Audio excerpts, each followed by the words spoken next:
السلام عليكم ورحمة الله تعالى وبركاته. إن الحمد لله نحمده ونستعينه ونستغفره ونعوذ بالله من شرور أنفسنا ومن سيئات أعمالنا. من يهده الله فلا مضل له ومن يضلله فلا هادي له ونشهد أن لا إله إلا الله وحده لا شريك له ونشهد أن محمدا عبده ورسوله الذي أرسله بالحق بشيرا ونذيرا وداعيا إلى الله بإذنه وسراجا وقمرا منيرا. فقد قال الله تبارك وتعالى في قرآنه المجيد: أعوذ بالله من الشيطان الرجيم. بسم الله الرحمن الرحيم. الله لا إله إلا هو ليجمعنكم إلى يوم القيامة لا ريب فيه ومن أصدق من الله حديثا. عن أسماء بنت يزيد رضي الله تعالى عنه قال: قال النبي صلى الله عليه وسلم: اسم الله الأعظم بآيتين هاتين: وإلهكم إله واحد لا إله إلا هو الرحمن الرحيم. وفاتحة آل عمران: ألف لام ميم الله لا إله إلا هو العزيز الحكيم.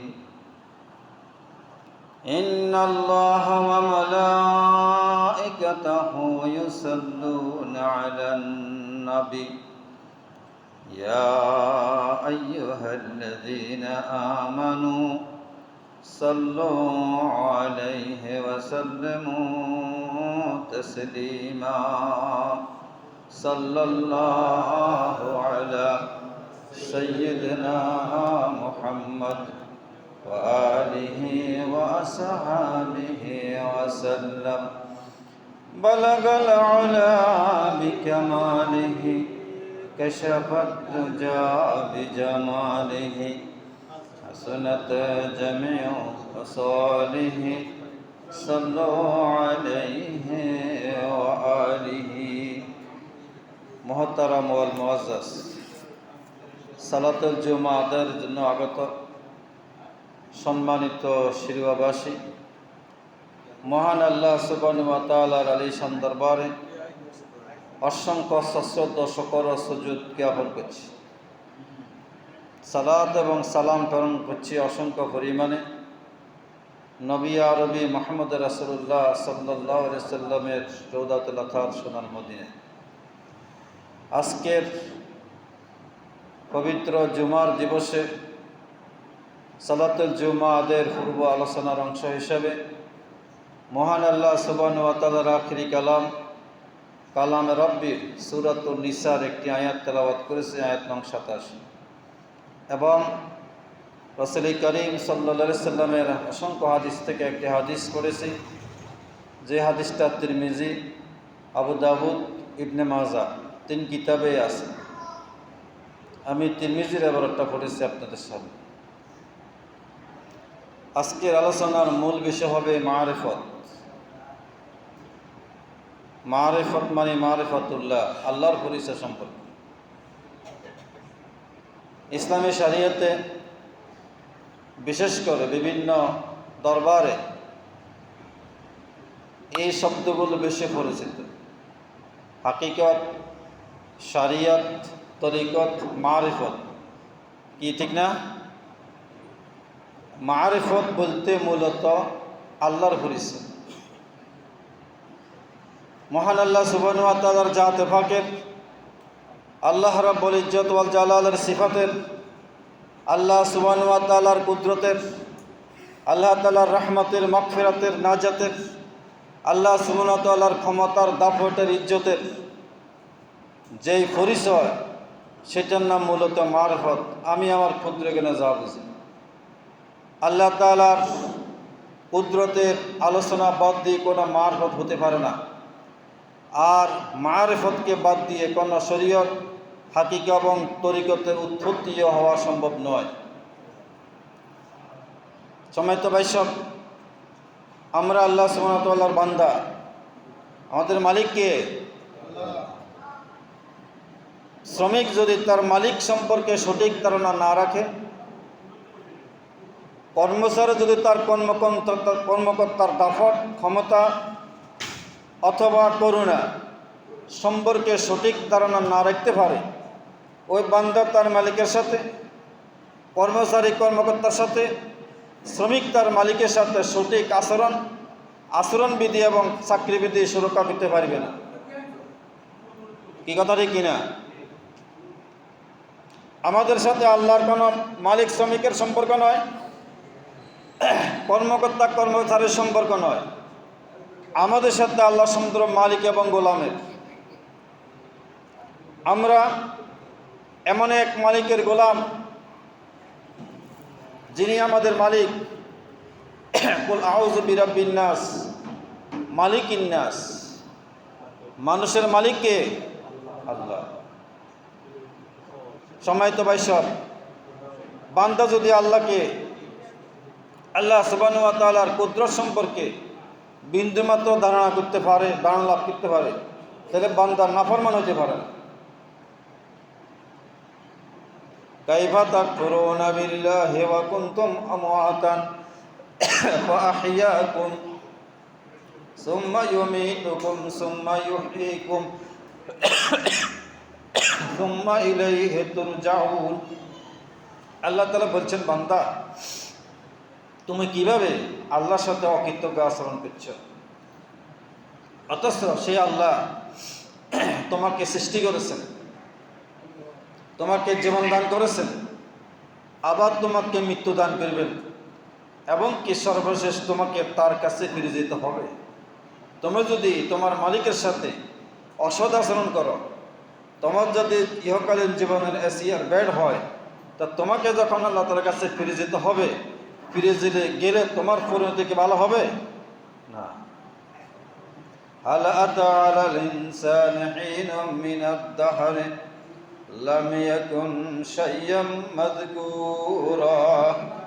মানুষ এমন এক জাত, এমন এক সৃষ্টি, যার সৃষ্টির কোনো অস্তিত্ব এক সময় ছিল না। আল্লাহ সুবহানাহু ওয়া তাআলা অত্যন্ত করুণা করে, রহমত করে, দয়া এবং মায়া করে। পিতার পৃষ্ঠ মায়ের গর্ভের মাধ্যমে আল্লাহ সুবহানাহু ওয়া তাআলা আমাকে আপনাকে দুনিয়ার মধ্যে প্রেরণ করেছেন। কি কথা ঠিক কিনা? ওয়ালিয়ানজুরিল ইনসানু মিম্মা খুলিকা মিম্মা ইন দাফিক ইয়াখরুজু মিন বাইনিস সুলবি ওয়াত তারাইব। আল্লাহ রাব্বুল আলামিন বলেছেন সূরা তারিকের মধ্যে, মানুষের একটু ভেবে দেখা উচিত সে কোথা থেকে এসেছে, সে কোন দেশের নাগরিক, সে কোন দেশের অধিবাসী, কোন মৌলিক উপাদান দিয়ে তাকে সৃষ্টি করা হয়েছে, তার সৃষ্টিকর্তাকে, তার মালিককে। মানুষকে এইসব বিষয় ভেবে দেখা দরকার নয়? দরকার। না হলে তো আপনার গতিপথ, আমার জীবনাচরণ, চালচলন, গন্তব্য সঠিক নয়। আমি যে আয়াতটা তেলাওয়াত করছি সূরা আন-নিসার 87 নং আয়াত, এই আয়াতের ভিত্তিতে আমি কিছু গুরুত্বপূর্ণ কথা বলবো, আশা রাখছি ইনশাআল্লাহ। আল্লাহ তাআলা বলছেন, আল্লাহু লা ইলাহা ইল্লাহু লা ইয়াজমা'আন্নাকুম ইলা ইয়াউমিল কিয়ামাতি লা রাইবা ফীহি ওয়া মান আসদাকু মিনাল্লাহি হাদিসা। আল্লাহ রাব্বুল ইজ্জত বলেন, আল্লাহ আল্লাহর পরিচয় দেন। কার পরিচয়? আল্লাহর পরিচয়। আল্লাহ তাআলা বলছেন, মা কাদারুল্লাহ হাক্কা কাদরিহি ইন্নাল্লাহা লাকাবিয়্যুন আজিজ। এটা সূরাতুল হজ্জের আয়াত। সূরাতুল হজ্জের ৭৪ নম্বর আয়াত, ১৭ পারা শেষ পৃষ্ঠা আছে। এভাবে বললে হাফেজরা ভালো বুঝে। আল্লাহ তাবারক ওয়া তাআলা বলছেন, মা কাদারুল্লাহ হাক্কা কাদরি। আর বান্দারা তো আল্লাহকে সঠিকভাবে চিনে নেয়। আল্লাহরে যেরকম কুদরত ছিল, যেরকম মর্যাদা ছিল, যেরকম পাওয়ার, যেরকম শক্তি, যেরকম দাপট, যেরকম শ্রেষ্ঠত্ব, যেরকম আভিজাত্য, যেরকম সার্বভৌমত্ব, বান্দা আল্লাহকে যেরকম সম্মান হওয়ার যোগ্য, বান্দার পক্ষ থেকে আল্লাহ যেরকম এহতারাম হওয়ার যোগ্য, বান্দার পক্ষ থেকে আল্লাহ যেরকম শ্রদ্ধা হওয়ার যোগ্য, বান্দার পক্ষ থেকে আল্লাহ যেরকম সাজদা হওয়ার কথা, মা কাদারুল্লাহ হাক্কা কাদরিহি, বান্দা আল্লাহকে সেভাবে চিনে নাই। ইন্নাল্লাহা লাকাবিয়্যুন আজিজ। আল্লাহ বলছে, বান্দা শুনে রাখো, নিশ্চয় আল্লাহ তাআলা কাবিয়্যুন, সবচেয়ে অধিক শক্তিমান, আজিজুন, সবচেয়ে পরাক্রমশালী। তিনি কে? আল্লাহ। আল্লাহ তাবারক ওয়া তাআলা বলছেন, আল্লাহু লা ইলাহা ইল্লাহু, তিনি আল্লাহ এমন এক সত্তা, যিনি ছাড়া আর কোনো উপাস্য নাই, কোনো মাবুদ নাই। আছে? লা ইয়াজমা'আন্নাকুম ইলা ইয়াউমিল কিয়ামাতি লা রাইবা ফী। আবার তিনি এমন এক শক্তিমান আল্লাহ, যিনি তোমাদের সকলকে অবশ্যই লামে তাকিদ ননে সকিলা দিয়ে বলছেন, কিয়ামতের দিবসে তোমাদেরকে একসাথ করিবেন। আর একথা তুমি শুনে রাখো যে, ওয়ামান আসদাকু মিনাল্লাহি কিলা ওয়ামান আসদাকু মিনাল্লাহি হাদিসা। কথক হিসাবে, বক্তা হিসাবে, বিবৃধান হিসাবে, বিধানদাতা হিসাবে, আইনদাতা হিসাবে আল্লাহর চেয়ে অধিক সত্যবাদী আর কেউ নাই। আছে? ওয়ামান আসদাকু মিনাল্লাহি হাদিসা। অন্য আয়াতে আছে, ওয়ামান আসদাকু মিনাল্লাহি কিলা। আল্লাহর কথা এমন কথা যার উপরে আর কোনো কথা নাই। আল্লাহর কথা এমন কথা যার উপরে আর কোনো বিধান নাই। আল্লাহর কথা এমন কথা যার উপর আর কোনো আইন নাই। আল্লাহর কথা এমন কথা যার কথা পরিবর্তন করার শক্তি কারো নাই। আল্লাহর কথা এমন কথা যার কথা রোধ করার অধিকার কারো নাই। আল্লাহর কথা এমন কথা যে কথা সংশোধন এবং পরিবর্তন করার শক্তি কারো নাই। কথাটি কিনা? আল্লাহু লা ইলাহা ইল্লাহু লা ইয়াজমা'আন্নাকুম ইলা ইয়াউমিল কিয়ামাহ ওয়া মান আসদাকু মিনাল্লাহি হাদিসা। কার কালাম? আল্লাহর কালাম। সূরাতুন নিসা আয়াত নম্বর 27। খুলে থেকে সম্মানিত ভাইস, আল্লাহ আল্লাহর পরিচয় দিচ্ছে। আচ্ছা বলেন, একজন সম্মানিত মানুষ বা আমাদের দেশীয় এবং সামাজিক বিচারে প্রভাবশালী ক্ষমতাসীন মানুষ যদি সৌদিবাজারে আসে, একজন মানুষ তার সাথে সঠিক বা সুন্দর আচরণ করল না, যদিও সৌদিবাজার মানুষ এরকম নয়, বা যে কোনো জায়গাতে সাগর নিয়ে ধরেন না, উনি কি বলবেন না আপনি একা আমাকে চিনছেন? বলবে না আপনি একা আমাকে চিনছেন? প্রয়োজন পড়তে উনি আরো আইনগত ভাষা ব্যবহার করবে। আপনি কার সাথে কথা বলছেন জানেন? বা যদি ওনার কোনো ড্রেস কোড ইউনিফর্ম থাকে, তাই তার কোনো কথাই নেই। মানুষ কি মানুষের প্রয়োজন এরকম কথা বলে না? বলে। আপনি কার সাথে কথা বলছেন জানছেন? বা আমাদের এখানে কোনো সময় তো মানুষের সাথে কেউ যদি অসম্মানজনক কথা বলে, আমরা কি সব বলবো, রে মিয়া তুমি কার সাথে কথা বলো জানো? এই কথা ঠিক না? এটা দুনিয়ার স্বাভাবিক বিষয়। কিন্তু মানুষ যখন নিজের স্বাভাবিকতা ফেরিয়ে অস্বাভাবিক আচরণের সম্মুখীন হয়, কোনো ব্যক্তি তার সাথে তার সম্মানজনক ব্যবহার আচরণ না করে, তখন ওই ব্যক্তি নিজের পরিচয় দিয়ে বলেন, তুমি কি জানো কার সাথে কথা বলছো? এই কথা ঠিক না? তখন তিনি এনার সম্মান মর্যাদা দাপটের প্রয়োজনীয়তা ব্যবহার করেন, যে ব্যক্তি কথা বলছে তাকে ঘায়েল করার, খামোশ করার চেষ্টা করেন। তুমি এমন এক ব্যক্তি, শক্তিমান ব্যক্তির সাথে কথা বলছো, যে ব্যক্তি তুমি এরকম রাফ ইউজ করতে পারো না। কি কথা ঠিক কিনা? আল্লাহ সুবহানাহু ওয়া তাআলা কালামে পাকের পাতায় পাতায় পৃষ্ঠায় নিজের পরিচয় দিয়েছেন। আল্লাহ এক মহান শক্তি, এমন এক বিশাল শক্তির অধিকারী বান্দা তুমি কি জানো? আল্লাহু লা ইলাহা ইল্লাহু লা ইয়াজমা'আন্নাকুম ইলা ইয়াউমিল কিয়ামাহ লা রাইবা ফীহি ওয়া মান আসদাকু মিনাল্লাহি হাদিসা। আল্লাহ এমন এক শক্তিমান, এমন এক জাতের নাম যে আল্লাহ ছাড়া, তিনি ছাড়া আর কোনো উপাস্য নাই।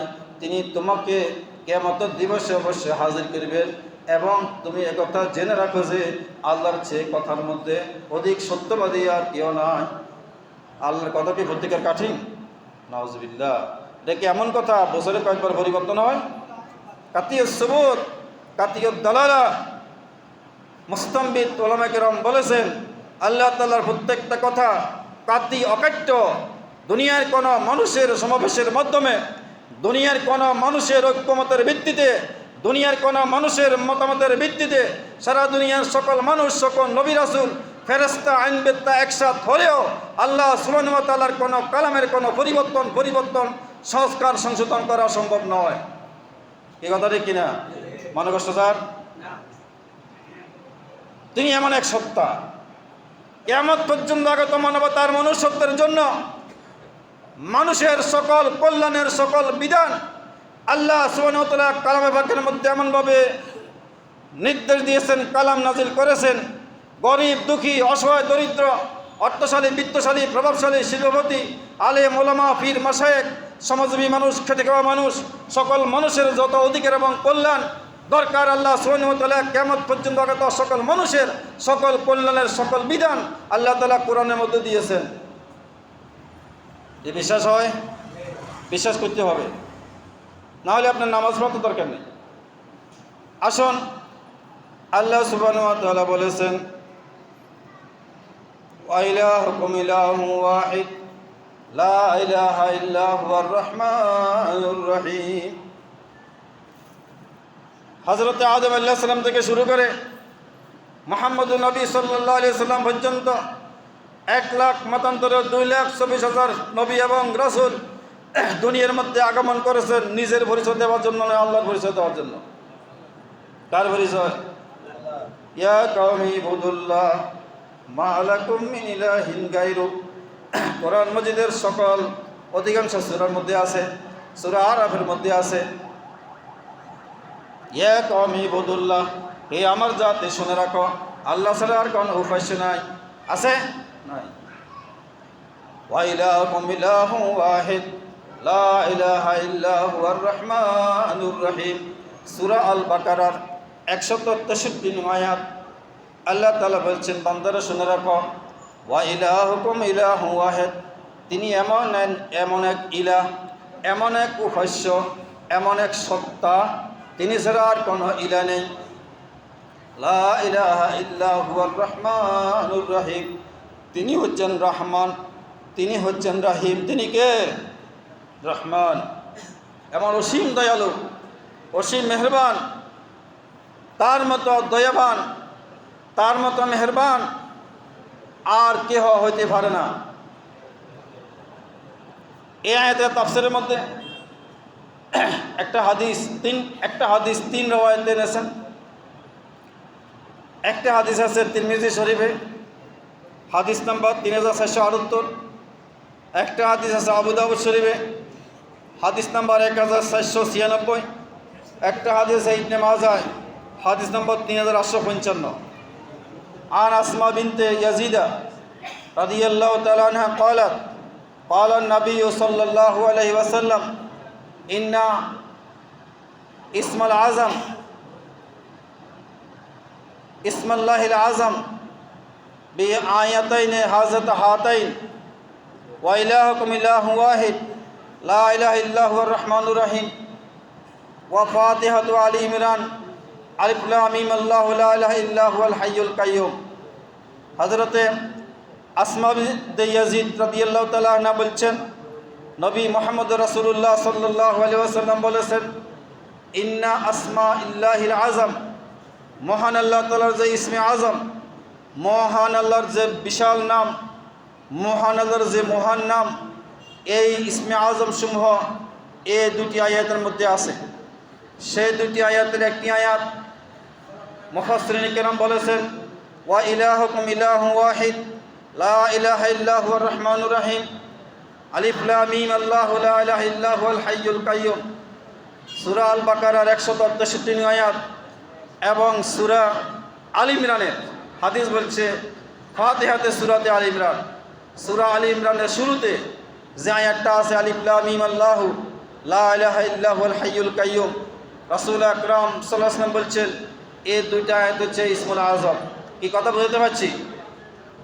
ইসমুল আযম মহান আল্লাহর মহান নাম। কোনো ব্যক্তি যদি দুনিয়ার কোনো সমস্যায় পড়ে, অসুখে বিসুখে, রোগে ব্যাধিতে, আপদে বিপদে মুসিবতে, ভাঙ্গা চূড়া, অ্যাক্সিডেন্ট বা শারীরিক মানসিক কোনো অসুস্থতার মধ্যে পড়ে, এই ইসমে আজমের আয়াতগুলো পড়ে যদি সে দম দিয়ে ফুঁক দে, তার রোগটা সেরে যাবে ইনশাআল্লাহ। তার সাথে আরও একটা আয়াত আছে ওয়ানাতিল উজ্জলিল হাইয়িল কাইয়্যুম ওয়াকাদ খাবা মান হামালা যুলমা, সূরা তোহার 111 নং আয়াত। এই আয়াতগুলোকে মুফাসসিরিন কেরাম বলেছেন ইসমুল আযম। সম্মানিত ভাই সব, আমরা আমাদের দুনিয়াবি কোনো প্রয়োজনে এই আয়াতগুলো যদি পড়ি লাভবান হতে পারি। আল্লাহ সুবহানাহু ওয়া তাআলার বিশেষ একটি সূরা সূরাতুল বাকারার একটি সবচেয়ে ফজিলতপূর্ণ আয়াত আয়াতুল কুরসি। কি কথা কি শোনা যায়? সেখানে আল্লাহ সুবহানাহু ওয়া তাআলা আল্লাহর পরিচয় দিয়েছেন আল্লাহু লা ইলাহা ইল্লাহু আল হাইয়ুল কাইয়্যুম লা তাখুযুহু সিনাতুন ওয়া লা নাওম লাহু মা ফিস সামাওয়াতি মা ফিল আরদ মান যাল্লাযী ইয়াশফাউ ইনদাহু ইল্লা বিইজনি ইয়ালামু মা বাইনা আইদিহিম ওয়া মা খালফাহুম ওয়া লা ইউহীতুনা বিশাইয়্যিন মিন ইলমিহি ইল্লা বিমা শাআ ওয়াসি'a কুরসিয়ুহুস সামাওয়াতি ওয়াল আরদা ওয়া লা ইয়াউদুহু হিফযুহুমা ওয়া হুয়াল আলিয়্যুল আযীম। এক সাহাবীকে রাসূলুল্লাহ সাল্লাল্লাহু আলাইহি ওয়াসাল্লাম জিজ্ঞাসা করলেন, এই শোনো, কোরআন মাজিদের সবচেয়ে ফজিলতপূর্ণ গুরুত্বপূর্ণ আয়াত কোনটি? সাহাবী জবাব দিলেন, ইয়া রাসূল আয়াতুল কুরসি। রাসূলুল্লাহ তখন তার দিকে তাকিয়ে বললেন, তোমার ইলমে কালাম বরকত দান করে, তোমার সঠিক কথা বলছি। কোরআন মাজিদের সবচেয়ে বড় আয়াত সূরা বাকারা 281 নং আয়াত, তবে সবচেয়ে গুরুত্বপূর্ণ ফজিলতপূর্ণ ওজনী আয়াত সূরা বাকারা 255 নং আয়াত, যেটাকে আমরা আয়াতুল কুরসি বলি। রাসূলুল্লাহ সাল্লাল্লাহু আলাইহি ওয়াসাল্লাম বলছেন, এবং রাসূল প্রত্যেক ফরজ নামাজের সালাম ফিরানোর পরে এই আয়াতুল কুরসি তেলাওয়াত করতেন। এবং রাসূল বলছেন, কোনো ব্যক্তি যদি প্রত্যেক ফরজ নামাজের পরে এই আয়াতুল কুরসি তেলাওয়াত করে, ওই ব্যক্তি মরার দেরি, মরা মাত্র সে জান্নাতে যাবে। সুবহানাল্লাহ বলবেন না? আমরা কি আমল করতে পারি? ইনশাআল্লাহ। প্রত্যেক ফরজ নামাজের পরে সালাম ফিরানোর পরে আয়াতুল কুরসি পড়া রাসূলুল্লাহর সুন্নাত এবং রাসূল উৎসাহ করেছেন। এখানে 10টা বাক্য আছে, প্রত্যেকটা বাক্য ভিন্ন ভিন্ন ব্যাখ্যা দাবি রাখে। আমি আমার অল্প সময়ের মধ্যে যতটুকু সম্ভব কথাগুলো বলে শেষ করব ইনশাআল্লাহ। সম্মানিত ভাই সব, আমরা আমাদের জীবনে এই আয়াতুল কুরসির আমলটা করার চেষ্টা করব। অনেক উলামায়ে কেরাম কথাগুলো বলেন, আমরাও সেই আমলটুকু করার চেষ্টা করব। প্রত্যেক ফরজ নামার পরে আমরা আয়াতুল কুরসি তেলাওয়াত করার চেষ্টা করব ইনশাআল্লাহ। আল্লাহ তাআলা আমাদেরকে তৌফিক দান করুন। ওয়া মা তৌফিক ইল্লা বিল্লাহ।